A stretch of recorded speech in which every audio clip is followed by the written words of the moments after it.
Hello అండి, అందరికీ welcome back to our channel. ఇవాళ నేను చేసే రెసిపీ వచ్చేసి కేక్ అండి. ముప్పావు కప్పు మైదా తీసుకున్నాను. అలాగే మిగతా పావు కప్పు వచ్చేసి నేను కోకో పౌడర్ అయితే తీసుకుంటున్నాను. మీరు కోకో పౌడర్ బదులు మీరు మొత్తం మైదా పిండి అయినా యూజ్ చేయొచ్చు. నేను ఇక్కడ చాక్లెట్ కేక్ చేస్తున్నాను కాబట్టి కోకో పౌడర్ అయితే యూజ్ చేస్తున్నాను. మీరు చాక్లెట్ కేక్ వద్దనుకుంటే మొత్తం మైదా పిండి అయినా తీసుకోవచ్చు. నేను ముందుగానే జల్లించుకున్నానండి. నేను ఇప్పుడు జల్లించుకొని తీసుకున్నాను ముందుగానే. మీరు ఒకవేళ జల్లించుకోకపోతే జల్లించుకొని మీరు తీసుకోండి. చూసారు కదా, ఇలా మొత్తం కూడా మనం ఫిల్ చేసుకోవాలి. ముప్పావు కప్పు తీసుకొని మిగతా పావు కప్పు వచ్చేసి కోకో పౌడర్ తీసుకొని ఇలా ఫిల్ చేసుకోవాలి మొత్తంగా. ఇప్పుడు దీంట్లోకి నేను బేకింగ్ సోడా అలాగే వంట సోడా అయితే తీసుకుంటున్నాను. నా దగ్గర అయితే బేకింగ్ సోడా లేదు, అందువల్ల నేను ఈనో అయితే తీసుకుంటున్నాను. పావు టీ స్పూన్ అయితే తీసుకున్నాను ఈనో. ఇప్పుడు వచ్చేసి మిగతా పావు టీ స్పూన్ వచ్చేసి వంట సోడా అయితే యూజ్ చేస్తున్నాను. మీ దగ్గర ఉంటే వెనిలా వేసేసి అవన్నీ కూడా వేసుకోవచ్చు. నా దగ్గర అవేమి లేవు కాబట్టి నేను అవేమి వేసుకోవట్లేదు. ఇప్పుడు వచ్చేసి ఒక మిక్సీ జార్ తీసుకొని మిక్సీ జార్లో వచ్చేసి ఒక ముప్పావు కప్పు కంటే ఇంకొంచెం కూడా మనం పంచదార తీసుకోవాలి. నాకైతే కరెక్ట్గా సరిపోయింది. ఇప్పుడు దీంట్లోకి ఆయిల్ అయితే తీసుకోవాలి. మనము రిఫైండ్ ఆయిల్ అయితే తీసుకోవాలి.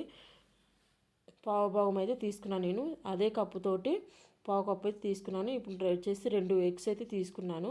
కావాలంటే మీరు 3 ఎగ్స్ అయినా కూడా తీసుకోవచ్చు. నేను ఆల్రెడీ పెరుగుతోటి కేక్ ట్రై చేశాను. సరే ఈసారి ఎగ్స్తో ట్రై చేద్దామనేసి ఎగ్స్ అయితే తీసుకున్నాను. ఇప్పుడు టూ ఎగ్స్ తీసుకొని దీనిలో మీరు ఎగ్స్ బదులు పెరుగునైనా యూజ్ చేయొచ్చు. పెరుగు వచ్చేసి మనకి రూమ్ టెంపరేచర్లో ఉండాలి. అలాగే మనము పెరుగు వచ్చేసి అరకప్పు అయితే తీసుకోవాలి. దీనికి 2 ఎగ్స్ బదులు అరకప్పు తీసుకొని మనం మిక్సీ పట్టుకోవాలి. ఇదంతా కూడా చూసారు కదా, ఇలా మొత్తం కూడా మనం మిక్సీ పట్టుకొని ఇప్పుడు ఇదంతా కూడా చూసారు కదా, మనం మిక్సీ అనేది మనకి వేడి అవ్వకుండా ఆఫ్ చేసుకుంటూ తిప్పుకుంటూ ఉండాలి. అప్పుడు మనకి మంచిగా వేడి అవ్వదు. అలాగే ఇలా మంచిగా మనకి చూసారు కదా ఎంత మంచిగా వచ్చిందో మనకి ఫ్లఫీగా.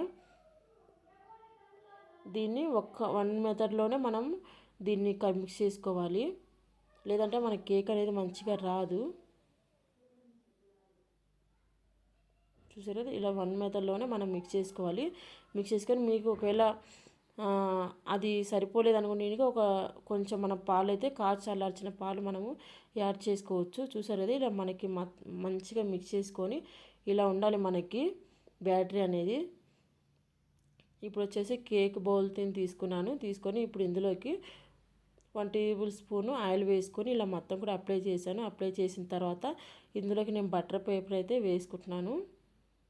బటర్ పేపర్ తీసుకొని ఇప్పుడు ఇందులోకి మనము మిక్స్ చేస్తున్నాం కదా ఈ కేక్ బ్యాటర్ అనేది, ఇదంతా కూడా ఇందులో వేసుకోవాలి. వేసుకున్నాక ఒక 2-3 టైమ్స్ అలా ట్యాప్ చేసుకోవాలి. ట్యాప్ చేసుకొని మనం ముందుగా మనకి కడాయి తీసుకోవాలి. కడాయి మనకి అడుగు భాగం అనేది మందంగా ఉండాలి. ముందుగానే మనము ఒక 5 మినిట్స్ అలాగా ప్రీహీట్ చేసి పెట్టుకోవాలి. ప్రీహీట్ చేసి పెట్టుకున్న దాంట్లో మనమైతే కేక్ బౌల్ ఉంది కదా, అది తీసుకెళ్ళి ఇందులో పెట్టుకోవాలి. ఇందులో పెట్టుకొని మనము ఒక 40 మినిట్స్ 35 మినిట్స్ అలా పెట్టుకోవాలి. సిమ్లో పెట్టుకోవాలి. చూసారు కదా, ఇలా మనము ప్లేట్ అనేది పెట్టేసుకొని కవర్ చేసుకొని మనమైతే సిమ్లో పెట్టుకొని ఒక 20 మినిట్స్కి మళ్ళీ ఒకసారి చెక్ చేసుకోవాలి.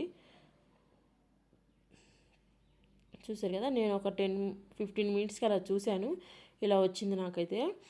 ఇంకా మళ్ళీ ప్లేట్ క్లోజ్ చేసేసి మళ్ళీ అయితే చూసుకోవాలి. ఒక 40 మినిట్స్కి అలా చూశాను. నాకైతే ఎందుకో మరి ఇలా వచ్చింది, నాకైతే అసలు తెలియదు. కానీ కేక్ అయితే చాలా మంచిగా స్పాంజ్గా అయితే వచ్చింది.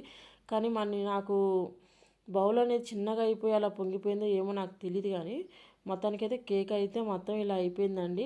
ఫస్ట్ టైం ఇలా అయింది. 2 టైమ్స్ చేశాను కానీ నాకు మంచిగా వచ్చింది. కానీ ఈసారి ఎందుకో మరి పొంగింది.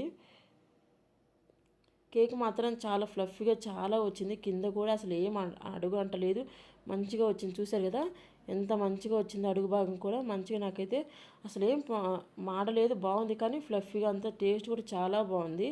పిల్లలు కూడా అయితే తినేసారు మంచిగా. నేను అన్నీ షేర్ చేసుకోవాలి కాబట్టి ఫెయిల్ సక్సెస్ అన్నీ ఇలా చేశాను. Thank you for watching. Bye bye.